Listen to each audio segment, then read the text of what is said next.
A nossa live, ela trabalha 3 obras. A gente trabalha O Espírito e o Tempo, de Herculano Pires.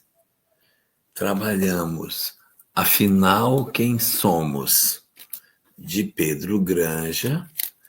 E trabalhamos o Depois da Morte, do Leon Denis.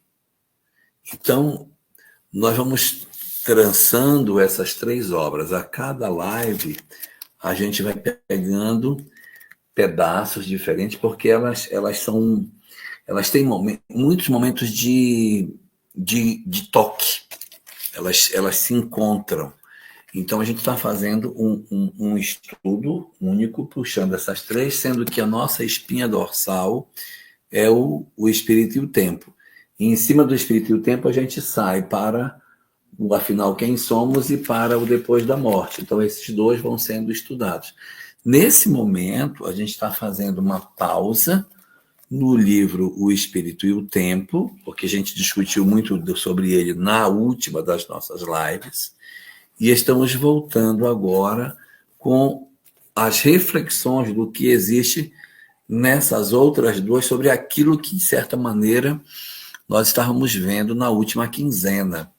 Então, agora a gente vai pegar, dentro do livro Afinal, Quem Somos, no capítulo 8, e o Depois da Morte, capítulo 6, né?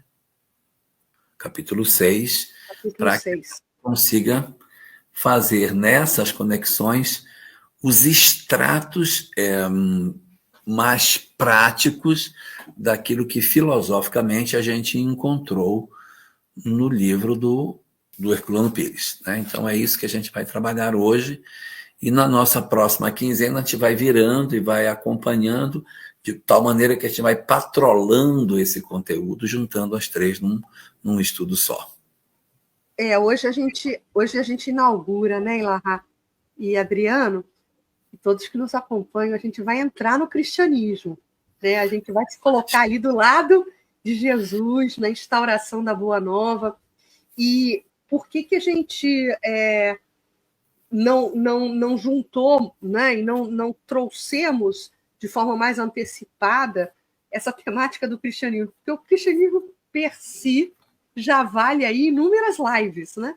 Mas se a gente for observar a divisão por capítulos, o Leon Denis, no Depois da Morte, ele vai tratar de cristianismo, nesse capítulo 6, e no próprio conteúdo do capítulo 6, ele começa também a fazer algumas análises em relação ao catolicismo.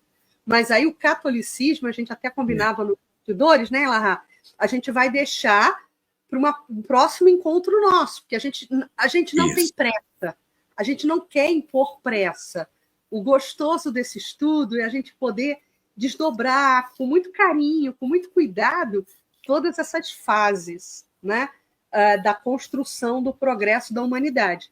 E aí, só tentando relembrar, e é muito sucintamente, para quem está chegando hoje, ou para quem não esteve nas últimas lives de 2025 conosco, a gente já se debruçou bastante sobre o fio condutor desse estudo, que é Herculano Pires. E Herculano Pires, nas primeiras lives de 2025, nos entregou um manancial de conteúdo riquíssimo, que ele vai falando dos diversos horizontes, né, Ilahá? Então, ele fala do horizonte tribal, quando o homem ainda se organizava naquelas sociedades bastante ainda precárias, né, antigas. Então, as primeiras sociedades, os primeiros aldeamentos, o homem ainda saindo daquela fase coletora e iniciando uma fase onde ele já se radicava no território, né, já se desenvolvia ali uma expectativa de sobrevivência naquela área. Então, Herculano Pires analisa esse horizonte primitivo, e o que eu consigo me lembrar, vai me ajudando, Elahá, o que eu consigo me lembrar desse horizonte primitivo é que ali já havia, né, por atestado de Herculano Pires, o exercício da comunhão com o espiritual. Já existia naquele momento a prática mediúnica, o que para os estudiosos materialistas causa espécie, né? Suscita uma certa incompreensão, porque como é que aqueles homens rudes, aqueles homens primitivos, podiam praticar essa espiritualidade, né? De onde vinha isso? Então fica um grande ponto de interrogação nesse processo e nessa análise sociológica. Que é o período pré-histórico aí, mas a Exato. mediunidade já presente na pré-história. Exatamente, isso aí, meu amigo. E aí, evoluindo no pensamento de Herculano Pires, ele vai nos falar, depois do horizonte tribal, ele vai nos falar do horizonte agrícola. E aí começam a se formar as primeiras cidades, as primeiras vilas, a economia, né, começa ali a ter uma presença e fazer a diferença daquelas sociedades iniciais. Então, ele vai analisar esse horizonte agrícola, depois ele vai nos entregar uma próxima fase em análise, que é o horizonte civilizado, e nesse horizonte civilizado aí ele deita o olhar dele sobre as grandes civilizações do passado, e aí é muito bacana, porque a gente mergulha na Índia, a gente mergulha no Egito, a gente mergulha nas sociedades tribais europeias, mas que já se organizavam em termos de civilização. E aí o último horizonte, Elahá, além do civilizado, ele vai falar do horizonte profético. O horizonte profético. Isso. Ele vai falar do profético, que é Moisés, né? Que são os profetas do judaísmo. Então, enquanto Herculano Pires vai trabalhando os horizontes com esses títulos, a gente vai tomando na obra do Pedro Granja e na obra de Leon Denis as civilizações antigas, mas não com o nome de horizonte A, B ou C. Então a gente vai vendo os Vedas, vai vendo o Bhagavad Gita, vai vendo o pensamento de Krishna, o pensamento de Hermes no Egito, o pensamento de Orfeu na Grécia, de Sócrates, Platão, da Cabala. Nós vamos passeando pelos conhecimentos espirituais dos povos antigos, enquanto Herculano vai nominando esses horizontes dessa forma. Horizonte tribal, né? Depois o horizonte agrícola, o horizonte civilizado, e aí essa parte da fase oracular, dos oráculos, até chegar no período profético, que deixa nas portas do cristianismo. Então a gente atravessou, passamos para o outro lado, dentro da estrutura do livro O Espírito e o Tempo, entramos na segunda parte da obra, que ele chama de período não mais pré-histórico espiritual, mas o período histórico espiritual, no qual a mensagem espírita é chegada. Então ele destaca o amadurecimento do homem para que ele consiga chegar a isso, e depois ele volta para discutir como que o cristianismo trouxe essa mensagem do ontem para o hoje. Aí a gente parou aqui para o Herculano Pires e vai estudar cristianismo na obra de Pedro Granja e de Leon Denis. Depois a gente vai para catolicismo, que é um aprofundamento da história do cristianismo, avançando nas discussões sobre isso, fazendo o passo da história na análise da mediunidade, que é o foco central do estudo de Herculano Pires. E sendo que na última live houve o coroamento desse pensamento, né, desses cenários de horizontes apresentado por Herculano Pires, onde ele nos apresenta uma nova expressão, que é a grande ponte para o cristianismo, que ele intitula, nosso mestre Herculano Pires, ele intitula de horizonte espiritual.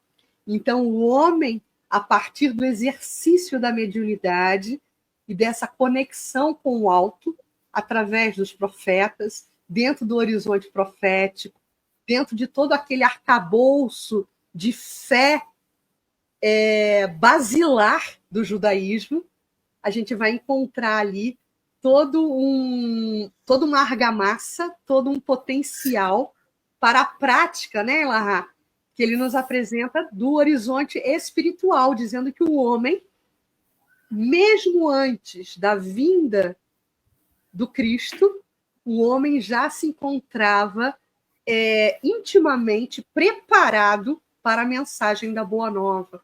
O homem, naquele momento, há mais de 2000 anos, ele já poderia ter sido, né, contundente, já poderia ter se lançado na prática desse horizonte espiritual. Mas aí, em um grande processo de renúncia, o próprio Cordeiro de Deus, o próprio Cristo Consolador, vem vivenciar entre nós um grande processo de imolação para a entrega da mensagem e para a exemplificação do Evangelho.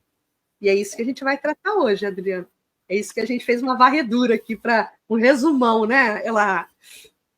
Um resumão. Moisés, o iniciado do Egito, guiou pelo deserto a semente do monoteísmo. Na terra prometida, coube ao povo de Israel o enraizamento do pensamento de um Deus único.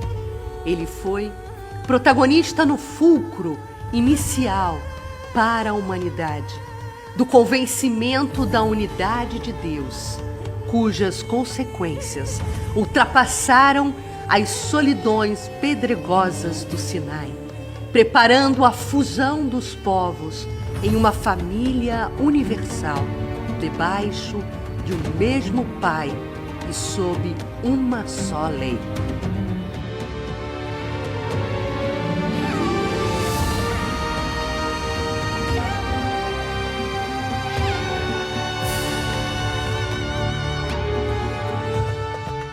Os profetas que precederam a vinda do Cristo pressentiam a essência da verdade e davam a ela propagação. Mas esse ideal oculto, prosseguindo pela inexorável lei do progresso, recebeu radiante esplendor pelo Filho de Maria, o Cristo Jesus, que vivenciou entre nós o processo de imolação, dando a todos nós um novo rumo para a humanidade.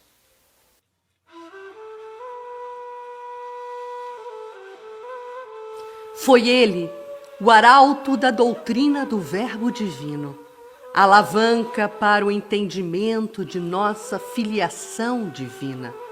Pelas injunções da história, a dispersão dos judeus ainda mais auxiliou a difusão do cristianismo. Segundo sua marcha através das civilizações decaídas e das vicissitudes dos tempos, ele ficará gravado em traços indeléveis na consciência da humanidade. Na iniciação hindu, egípcia e grega, o termo Filho de Deus significa uma consciência identificada com a verdade divina, uma vontade capaz de a manifestar. Na história do cristianismo primeiro, sob o guante de muitos sacrifícios e testemunhos, tivemos, ao mesmo tempo, o Filho do Homem, isto é, o eleito da humanidade terrena, e ao mesmo tempo, o Filho de Deus, o enviado da humanidade celeste, em missão de amor, em governadoria planetária, tendo em si o Pai ou o Espírito, que por ele reinaria no universo.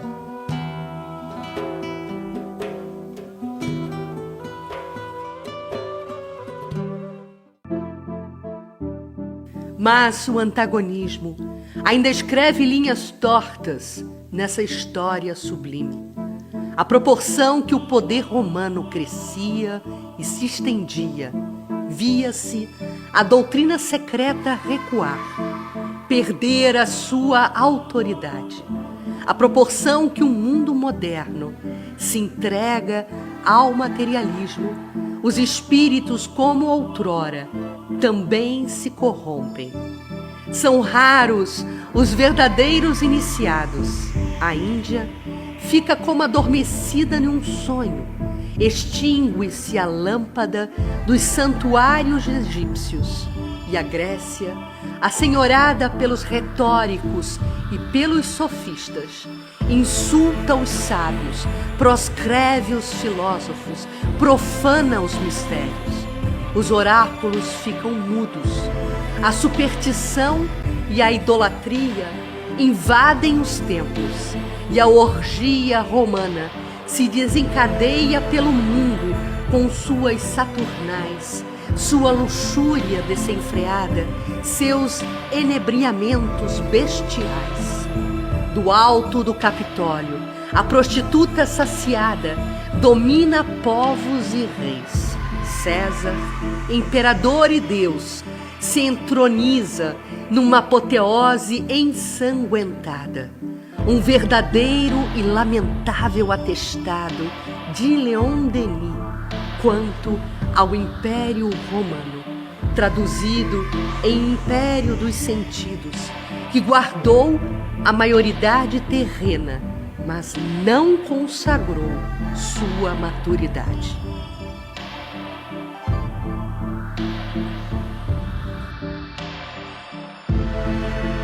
Para nós, os tempos são chegados. Temos o roteiro, o caminho, a verdade e a vida. O Cristo, antes do seu calvário e crucificação, comunicou às multidões a verdade que até então jazia nos escombros das civilizações do passado. A verdade que fora crisolada no privilégio de alguns, agora se evidenciava. Jesus e os cristãos primeiros pregaram o evangelho do reino dos céus aos humildes. O Mestre colocou ao alcance de todos o conhecimento da imortalidade e o Deus comum. Assim se exprime Jesus. Suas palavras patenteiam ao homem perspectivas inesperadas. É no mais recôndito da alma que está a origem das alegrias futuras. Assim se exprime Jesus. O reino dos céus está dentro de vós. Suas palavras patenteiam ao homem perspectivas inesperadas. É no mais recôndito da alma que está a origem das alegrias futuras. E cada um consegue realizá-las pela subjugação dos sentidos, pelo perdão das injúrias e pelo amor ao próximo. Mas, com o tempo, as verdades transcendentais, elas se velaram. Aqueles que as possuíam foram suplantados pelos que acreditavam saber, e o dogma material substituiu a pura doutrina. Dilatando-se, o cristianismo perdeu em valor o que ganhava em extensão. O catolicismo desnaturou as belas e puras doutrinas do Evangelho com falsas concepções de salvação pelas indulgências ou graças, de pecado original, de inferno e de redenção. Numerosos concílios têm, em todos os séculos, discutido a Bíblia, modificado os textos, proclamado novos dogmas, afastando-se cada vez mais dos preceitos do Cristo. A Igreja dominou o mundo pelo terror. Nas cruzadas, armou os povos uns contra os outros. Na Inquisição, animou e tornou sistemática a perseguição, fez correr rios de sangue. Em vão, a ciência, em sua marcha progressiva, assinalou as contradições que existem entre o ensino católico e a ordem real das coisas. Um abismo se consagrou entre as esferas culturais. Uma imensa separação dividiu as doutrinas romanas da antiga sabedoria dos iniciados, que foi a mãe do cristianismo. O materialismo aproveitou-se deste estado de coisas e implantou em toda parte as suas raízes destruidoras. Por outro lado, sensivelmente se enfraqueceu o sentimento religioso. O dogma não exerce atualmente influência alguma sobre a vida das sociedades. Fatigada dos embaraços, a alma humana atirou-se para a luz, despedaçou esses frouxos laços para unir-se aos grandes espíritos que não pertencem a uma seita nem a uma raça determinada, mas cujo pensamento alumia e aquece a humanidade inteira. A despeito de todos os entraves, o advento do cristianismo teve resultados incalculáveis. Trouxe ao mundo a ideia humanitária que os antigos não conheceram em toda a sua plenitude. A mensagem de Jesus penetrou pouco a pouco os espíritos e hoje se manifesta no Ocidente com todas as consequências sociais que se lhe prendem. A esta ideia, ele acrescentou a lei moral e a vida futura, ponto central de seus ensinamentos. Venha a nós o vosso reino, assim na terra como no céu.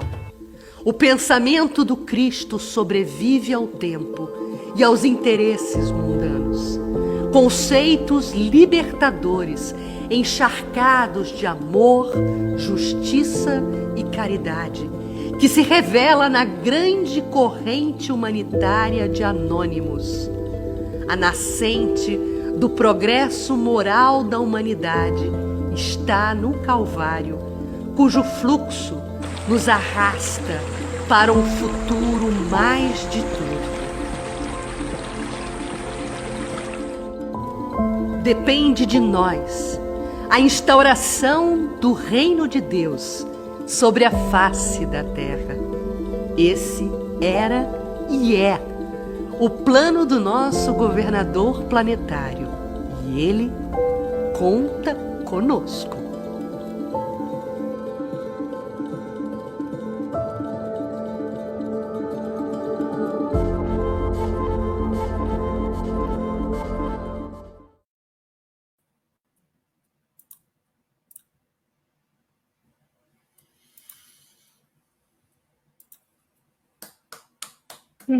Ele conta conosco, meus amigos. Não é isso, Ahá? Conta ou não conta? Oh, com certeza. Esse apanhado muito bom que a Cris faz aí para a gente do cristianismo, ele é muito importante exatamente porque ele mostra que a humanidade ela chega num ponto muito significativo. Por quê? Porque nós já tínhamos essas verdades esparsas dentro da humanidade. Conceitos sobre o amor, sobre o perdão, sobre a prática do bem, eles já haviam sido apresentados de alguma forma por diversas doutrinas que a gente já tinha tido a chance de ver no passado, em outras culturas. Só que no cristianismo nós vamos encontrar a pregação concentrada de tudo isso e a vivência disso, que é uma coisa que a gente não tinha nas revelações anteriores, a gente não teve essa oportunidade. E aqui eu queria destacar uma característica do cristianismo que é bastante curiosa, que é a quantidade de vítimas que essa doutrina tem no curso da história. É uma doutrina muito perseguida, muito perseguida. Que motivo que havia toda essa movimentação para conspirar contra o desenvolvimento do cristianismo em si? Então, esta razão dessa movimentação é porque o cristianismo era uma doutrina monoteísta, E ao ser monoteísta, ele apontava para a existência de um único Deus. Aí alguém vai dizer assim, mas o judaísmo também é monoteísta. Não, é verdade. Só que o judaísmo não é proselitista. Então, como funcionava o judaísmo? Nós, que somos judeus, acreditamos no Deus único. Vocês fiquem com o Deus que vocês quiserem. Não há nenhuma necessidade de vocês acreditarem no meu Deus. E eu não estou interessado que vocês se convertam ao que eu penso. Eu penso assim porque meus antepassados pensavam assim e nós estamos dentro de uma certa bolha de compreensão de que existe um Deus único. Então, nós não estamos interessados em levar esse conhecimento para outros povos. Não, isso é conhecimento do meu povo. Eu fui, por ser pertencente a esse povo, chamado para viver essas verdades. Quando o cristianismo chega, além de ser uma doutrina monoteísta, ela é uma doutrina proselitista, ou seja, ela deseja converter outras pessoas às suas crenças.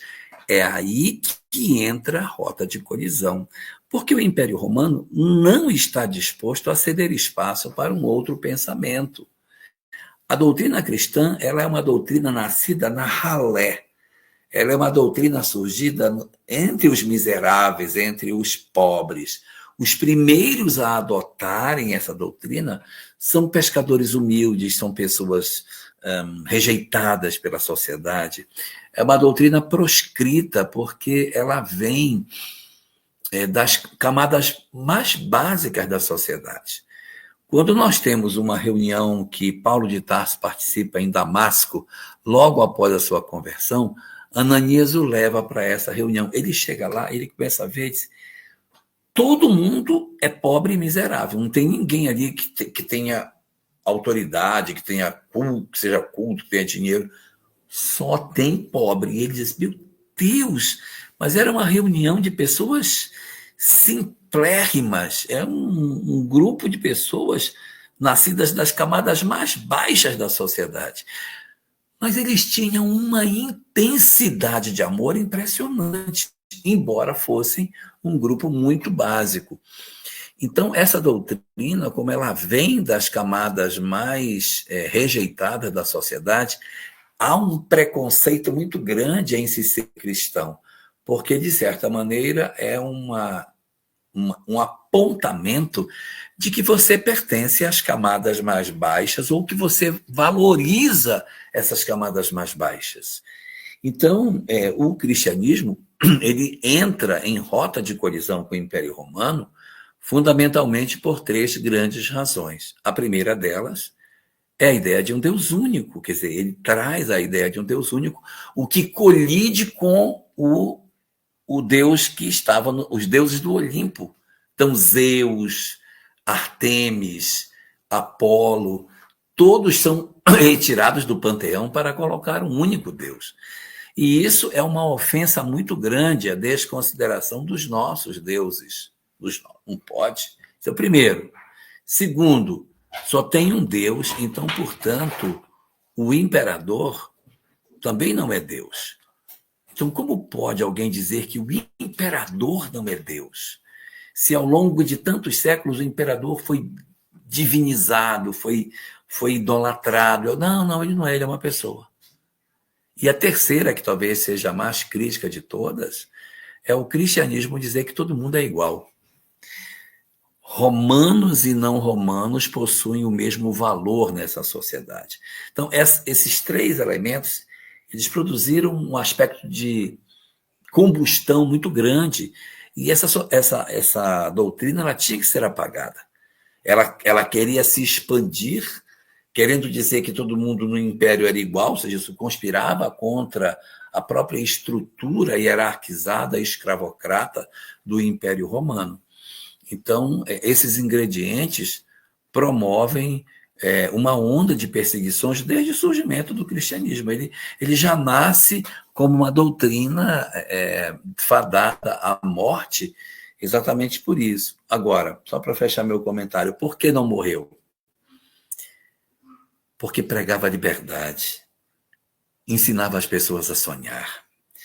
Era um período tão cruel, de tanta violência, de tanto desamor, de tanta tirania, que dizer a alguém que ela iria viver, que havia um mundo de felicidades para os que fossem bons, que falava de um Senhor que pregava a misericórdia e que libertava as almas através do perdão e da fraternidade, era profundamente renovador. Então, eu já sou um perdido mesmo. Eu sou um escravo sem nenhuma esperança. Então, deixa que eu me banhe com as consolações dessa doutrina que era tão espetacular, fazia com que mesmo as pessoas tendo que enfrentar a morte, a perseguição, o martírio, valia a pena para se libertar do jugo dos senhores cruéis que dominavam as massas e esmagavam as populações, especificamente as mais pobres. Ela é lindo quando você fala isso e você nos apresenta essas 3 características, né, do porquê o cristianismo incomodava tanto a hegemonia romana, e aquela cultura que estava sendo ali instaurada à força, né, na Palestina, porque quando você também cita Paulo e Estevão, e aí não só em Paulo e Estevão, mas eu entendo o pensamento de Emmanuel quando ele traduz o seu próprio pensamento nas monumentais obras históricas dele. Quando Emmanuel, a gente lê isso nas entrelinhas de Emmanuel, quando ele apresenta os filhos de Israel como povo eleito, ele reconhece isso nas entrelinhas do seu pensamento, ele cita os filhos de Israel, mas ele também aponta em estado crítico, em pensamento crítico, aponta exatamente isso que você falou, que foi um povo pleno de potencialidades, que carregava consigo esse sentimento do Deus único, que era primacial, era importantíssimo para o advento da Boa Nova, né? Para que o Filho de Deus se apresentasse, mas que essa comunidade do judaísmo, os filhos de Israel, não tinham em si a vontade de distribuição da mensagem, de divulgação da mensagem. Então, eles se mantiveram isolados. E quando a gente lê as obras históricas de Emmanuel, a gente percebe em Emmanuel, isso que você muito bem apontou, essa crítica. Ele faz essa crítica ao povo judeu, ele faz essa crítica de uma forma bastante contundente, inclusive para a comunidade sacerdotal, para os fariseus, e aí não houve semeadura. E ele diz, vamos dizer assim, a pedra de tropeço da comunidade judaica foi exatamente essa.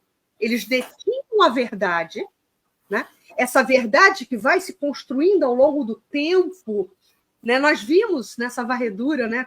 Tanto que o vídeo faz, como no nosso resumão no início do nosso encontro hoje, a gente viu o quanto de planejamento estratégico superior, o quanto de construção foi ali semeada, foi ali colocada na linha do tempo das civilizações. E aí, quando eu olho essa dinâmica da linha do tempo, a gente vê o seguinte: sedimentação, né?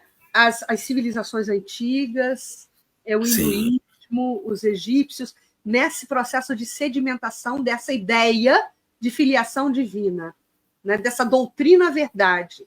Aí depois vem a fase de construção disso, de sedimentação disso, quando o homem já começa a elaborar e a elocubrar mais o seu pensamento através do uso do pensamento filosófico da Grécia, né, da própria Roma, com os seus homens de ciência, usando-se de filosofia também. para a construção desse pensamento mais sólido, e aí a gente vê o declínio. E é isso que eu gostaria de pensar com você, Lara. O como, nessa linha do tempo, esse antagonismo se apresenta, que é o mesmo antagonismo, guardado as devidas proporções, do antagonismo que temos hoje em dia, em Sim. relação ao materialismo e o entendimento da dinâmica espiritual. O materialismo versus o que o espiritismo entrega, né? O que nós deveríamos praticar em espiritualidade, não praticamos, porque ficamos arraigados aos apelos da matéria. E esse binômio já se apresentou lá atrás. Sim. Esse binômio também se apresentou quando havia entre nós um Cristo vivenciando entre nós e o Império Romano representando, né? O vídeo até trata disso, a prostituta do Capitólio, né? Que é justamente essa questão. Eu queria te deixar falar, Elahá, porque você fala lindamente sobre isso. Não, isso aí, Cris, é muito interessante. Mas eu queria puxar, antes dessa discussão, uma outra que eu acho que é muito importante, que é o aspecto de como é que a lei de causa e efeito ela funciona dentro das nossas sociedades. Porque o que aconteceu? Nós tivemos um longo período que houve, na verdade, uma espécie de desinteresse pelo surgimento dessa doutrina cristã. Então, o que é que você vai ter? Você vai ter um grupo de espíritos interessados em destruir o cristianismo, em esmagar essa semente. Então, são muitas as histórias, né, aqui que a gente vai ter nos primeiros séculos do cristianismo. Então, você tem ali o período dos chamados mártires, que eles vão sendo perseguidos e você pensa que o cristianismo vai acabar, mas ele vai criando novos adeptos e perseguições. Era até uma insanidade, porque você se transformava em cristão para ser perseguido. Do ponto de vista material, você entrava para ser perseguido. Então, você vai ter ali aproximadamente uns 300 anos de perseguição. Você vai ter uns 300 anos de morte, persegue, mata, tortura, põe fogo, joga no azeite, cavalo rasga, atira flecha. E esse pessoal se reorganizando e sobrevivendo. Aí, depois nós vamos ter, e a gente vai ver isso melhor na próxima live, quando a gente aprofundar as discussões sobre a história do cristianismo com o avanço para a era medieval. Mas o que vai acontecer? Você vai ter uma transposição do cristianismo para ser a religião com poder. Quer dizer, de perseguida que ela passou a ser uma religião com poder. O que nós poderíamos imaginar a partir desse expediente? Agora o bem vai se espalhar sobre a terra, porque a mensagem de Jesus será a mensagem oficial do Império Romano. Vai ser lindo agora. Só que há um fenômeno de lei de causa e efeito que está acontecendo. Qual é o fenômeno? Aqueles que eram perseguidores, eles renascem agora dentro dessa esfera cristã. Então, os antigos perseguidores, em função da lei de causa e efeito, renascem dentro das hostes cristãs. Só que, ao invés do cristianismo fazer um contágio positivo dessas entidades, eles promovem o contágio negativo do cristianismo. E aí, inexplicavelmente, do ponto de vista material, mas claramente explicável do ponto de vista espiritual, o cristianismo que era perseguido passa a ser perseguidor. É uma coisa que... Mas como é que pode? Esses caras, eles eram até ontem perseguidos, eram torturados e mortos. Agora são eles que estão perseguindo os que lhes são contrários. Como pode isso? É porque a natureza do espírito perseguido agora voltava nos processos da reencarnação entre os grupos cristãos e tinha a sanha da violência, da intolerância, do desamor, dando origem a uma outra face para a história do cristianismo, que é essa face de um cristianismo perseguidor, castrador, violento, intolerante, e que vai dar origem a todos esses fenômenos aí que a Cris estava comentando, que são as cruzadas, a Inquisição, etc., que vão ser ondas decorrentes dos processos reencarnatórios dessas entidades. Por isso que temos muita gente que é espírita que diz assim: eu sou espírita hoje porque fiz muita bobagem no cristianismo. Pois é, fez bobagem no cristianismo porque estava antes perseguindo cristãos lá atrás. Então, perseguiu, depois encarnou como cristão e, como era perseguidor, passou a perseguir em nome do Cristo, e agora novamente está numa nova roupagem, tentando fazer uma limpeza da mensagem de Jesus, aproximando-o efetivamente da sua mensagem original.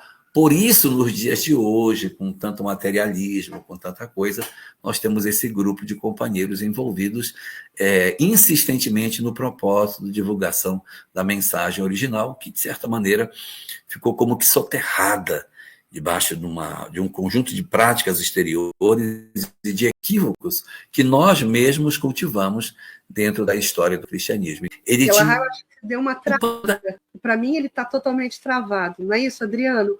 É curioso, porque a gente, em Alahá, você travou, mas eu acho que deu para pegar o amálgama da sua ideia. Eu queria comentar e recuperar aqui, só para a gente poder ir unindo os pontos.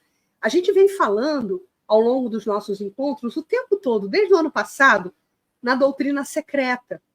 E o que eu gosto de analisar e ver acontecendo em repetição nessa linha do tempo é que essa doutrina secreta, né, ela sempre esteve presente, se fez secreta porque a gente já entendeu que ela era entregue a um grupo eleito de iniciados. Os sacerdotes, os iniciados tinham acesso a essa verdade, mas não o povo, não o povão, não a plebe, né? Não era entregue a todo mundo. Daí porque a nomenclatura, doutrina secreta, e que agora não é mais secreta, que é a doutrina verdade, principalmente depois do advento do Cristo, da segunda grande revelação, com a completude da terceira grande revelação. Então não tem nada mais de secreto, já é uma doutrina revelada, já é uma doutrina em consonância com a verdade, é a doutrina verdade. A gente já chegou nesse ponto de entendimento.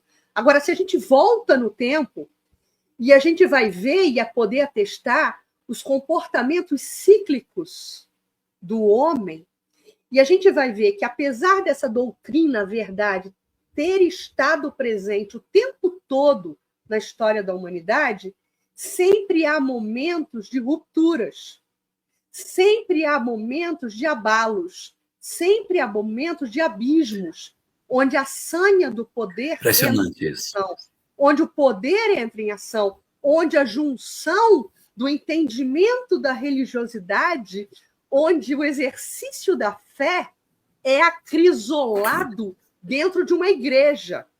Vamos voltar lá atrás? Isso aconteceu com os Vedas, ou com o conhecimento védico, quando ele é acrisolado na situação das castas do hinduísmo.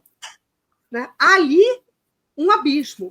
Ali, um ponto de ruptura, de adulteração dessa doutrina verdade. Lá atrás, na civilização hindu, com os Vedas. Né? Depois, a gente vai ver o mesmo acontecendo com o cristianismo primeiro, com o cristianismo primitivo, com os cristãos. Eu não gosto de usar primitivo, né? Porque de primitivo não tinha nada. Com os cristãos primeiros, onde esse processo de adulteração vai vir com força de novo. Porque a gente pega a fé desses homens simples, que Alahá explicou para a gente, né? dessa comunhão fácil de pensamento entre o Criador e a criatura, daqueles homens recheados de fé, de inocência, de humildade, para um exercício de fé acrisolado dentro das estruturas da igreja. E aí é que começa a decair novamente. E aí é que começa a abertura de espaço para a Inquisição, para as cruzadas e para todo aquele horror praticado na Idade Média. Você vai ver, Cris, que a espiritualidade ela faz inúmeras tentativas de entrega de água limpa. Ela entrega água limpa, aí a gente suja.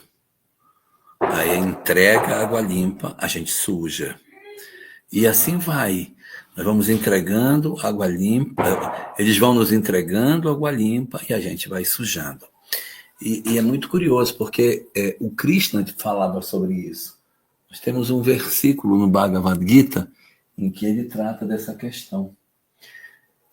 No Bhagavad Gita, no capítulo 4 dele, o Krishna fala algo desse tipo.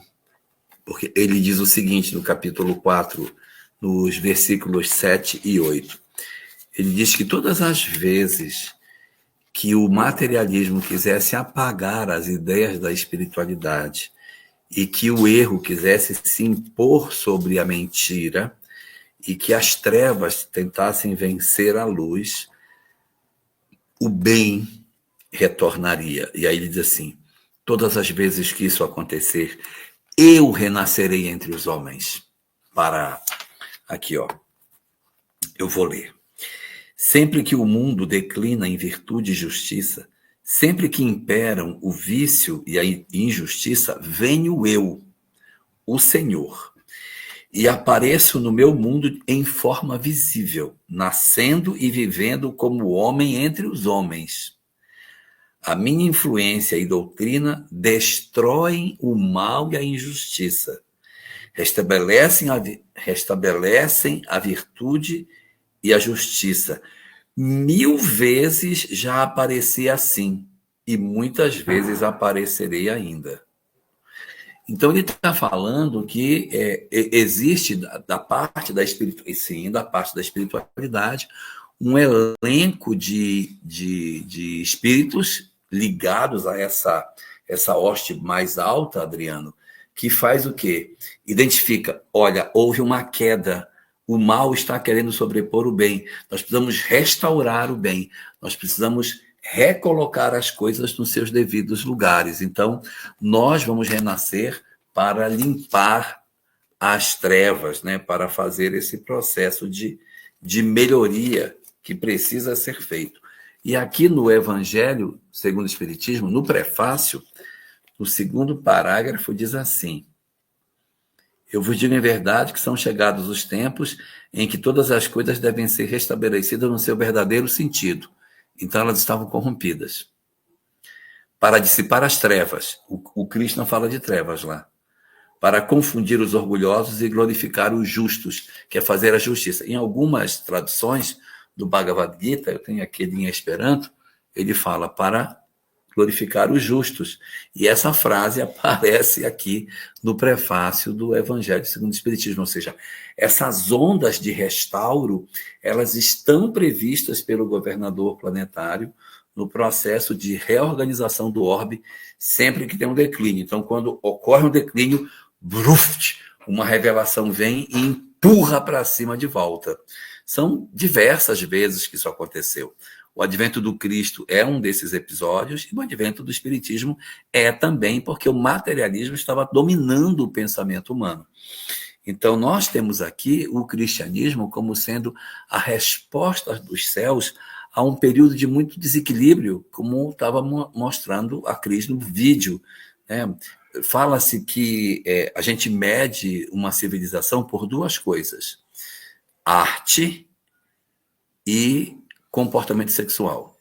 Quando uma civilização entra em declínio, a sua arte ela periclita e os desequilíbrios sexuais avançam. Então, se você olhar na história, quando o Império Romano estava nos seus períodos piores, da decadência dele, houve uma perversão geral em termos sexuais e também a arte ela se atrofia nos momentos em que a humanidade experimenta esses embates em que o mal tenta se impor sobre o bem, e aí uma onda de renovo vem e retoma novamente, como aconteceu no período do Renascimento, que ali a mediocridade estava tomando conta e tudo, aí uma onda de renovo vem para restaurar as coisas. Então, isso é sempre cíclico. Quando a coisa parece que vai periclitar, o governador sopra uma brasinha e a coisa toma fôlego de novo e se reorganiza. O cristianismo, ele é mais uma água limpa que a gente recebe. O nosso problema é que é água limpa em mãos sujas. É água limpa em mãos sujas. Então a gente pega nessa água limpa e ela se suja. Então a gente vai sujando. Mas o governador planetário, ele diz assim, não tem problema sujar, depois eles vão limpar essa água. É importante estar sempre entregando água limpa até que as mãos se limpem, até que a gente consiga limpar as mãos, né? E é por isso que Leon Denis, porque a gente acaba usando no roteiro do vídeo, pensamentos e ideias, fragmentos, né, desses nossos autores que nos inspiram. Então, Leon Denis vai trazer o pensamento que é no fluxo, que tem a ver com água, como ela está falando, é no fluxo do Calvário, né, que é apontado o roteiro da humanidade. Né? É justamente nesse fluxo, nessa água do Calvário, de testemunho, de renúncia, de olhar para o alto, de valorização do verdadeiro reino dos céus, né, que é a dinâmica espiritual, a verdadeira vida.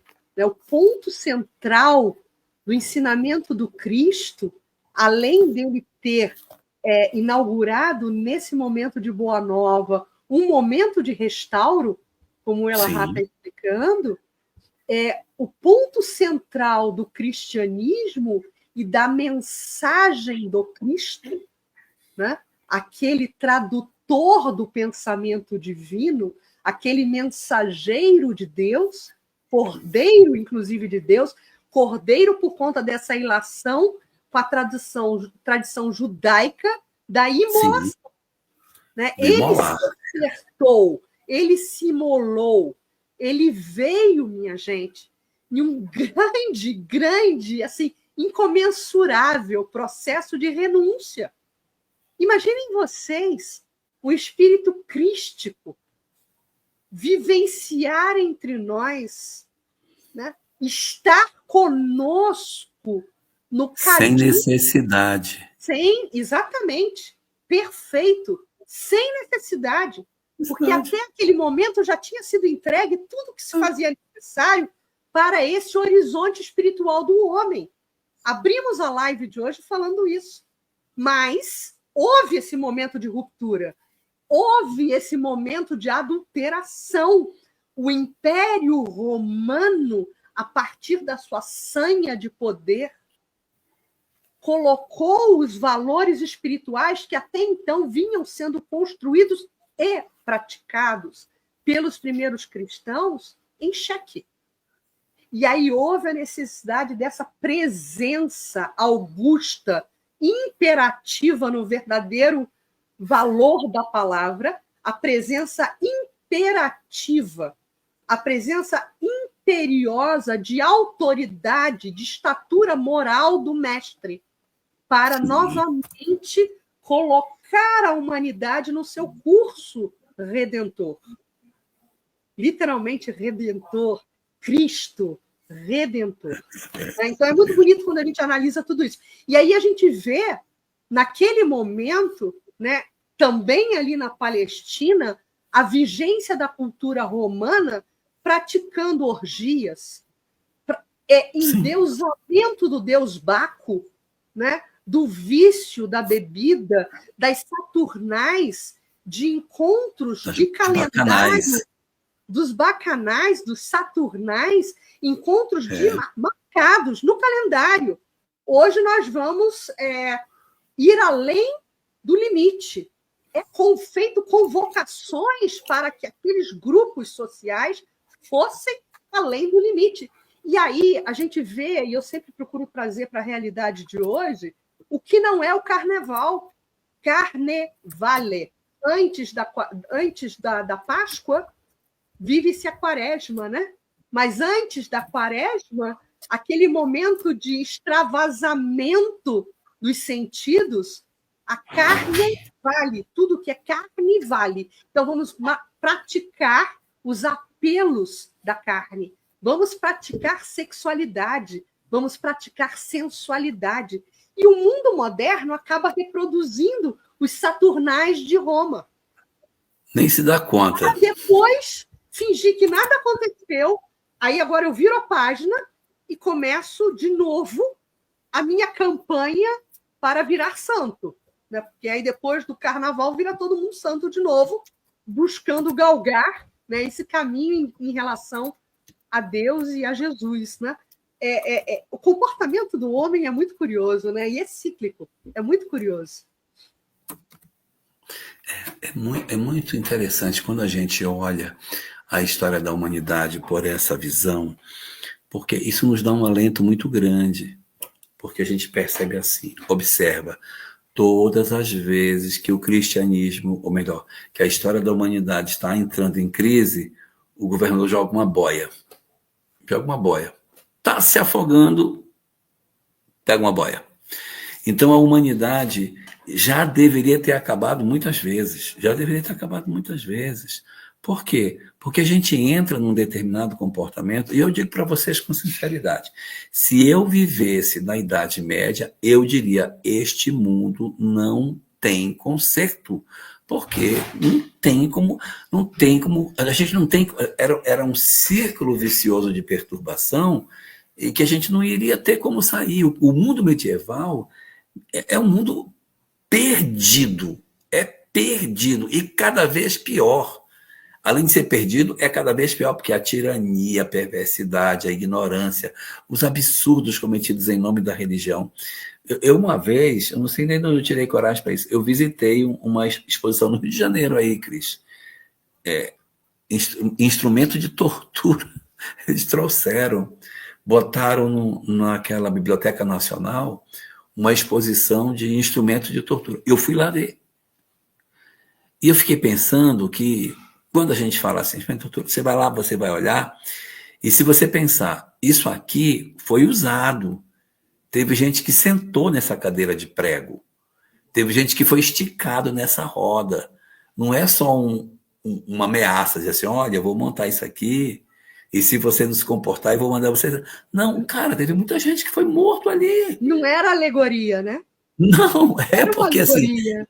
A gente olha e pensa assim, não, os caras bolaram esses negócios para amedrontar as pessoas. Não, as pessoas eram torturadas, mutiladas, né, com isso. E pior, em nome da religião. Mas faz muito tempo, naquela época eu era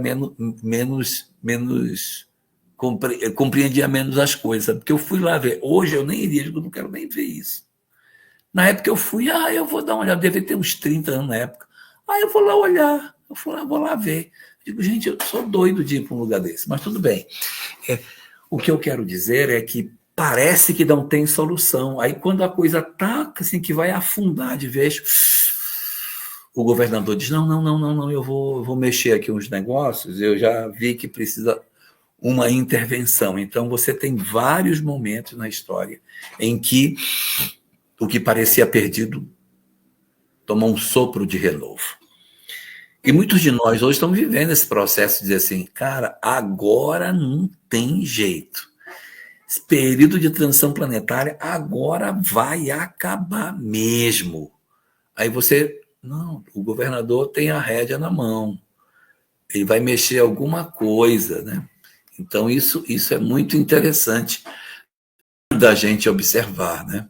Ô, Elahá, você sabe que bateu... Desculpe, só te cortar rapidinho, mas é porque eu acho que você vai gostar do que eu vou falar. Me bateu um certo saudosismo, porque a gente falava dessa presença amorosa do Cristo muito quando a gente estudava o Brasil, Coração do Mundo, Pátria do Evangelho, especificamente a história do nosso país, né, da Pátria do Cruzeiro. E hoje, por acaso, eu estava trabalhando na Floresta da Tijuca, no Rio de Janeiro, esse pensamento me perpassou na cabeça. Eu falei, puxa vida, nós temos no Rio de Janeiro a segunda maior floresta replantada do planeta. né? A floresta replantada. A Floresta da Tijuca é a segunda maior floresta do mundo e foi replantada. E replantada por quem? Aí eu preciso falar dele, Pedro II, né? Um dos espíritos dessa missão da terra brasileira, elencado e escolhido para reencarnar e para exercer o papel fundamental que exerceu na história do Brasil. E aí, eu quero falar desses contributos, sabe? Porque desses respiros que Jesus Sim. nos oferta, né? É isso aí. Ela faz de novo. Inspirar de ar saudável, de água límpida, porque não só o próprio governador do planeta se mobiliza em planejamento estratégico superior, como ele delega ações na matéria através de espíritos missionários que vão fazer essa revertida. Então, voltando à história da Floresta da Tijuca, né? A Floresta da Tijuca ela teve que ser replantada porque todas as montanhas do Rio de Janeiro estavam fadadas à desertificação. Meu Deus! Os cafezais arrasaram a terra, acabaram com todos os mananciais de água, acabaram com a mata, né? Com a floresta nativa, a Mata Atlântica, né? E aí não havia mais água no Rio de Janeiro. O nosso imperador Pedro II, ele teve esse olhar alargado de perceber isso. E aí ele faz uma grande convocação para que os europeus estudiosos viessem para o Rio de Janeiro para edificar novamente uma floresta. E quem é que entra no trabalho de fazer acontecer isso? O braço escravo, o braço escravizado, a raça negra, a raça preta, ou como queiram chamar, mas os nossos irmãos africanos entraram com o braço, com o suor, com as lágrimas, com o seu próprio sangue, na injunção da escravidão para poder replantar a Floresta da Tijuca. Por isso que eu estou pegando só um fragmento da história e um exemplo da história.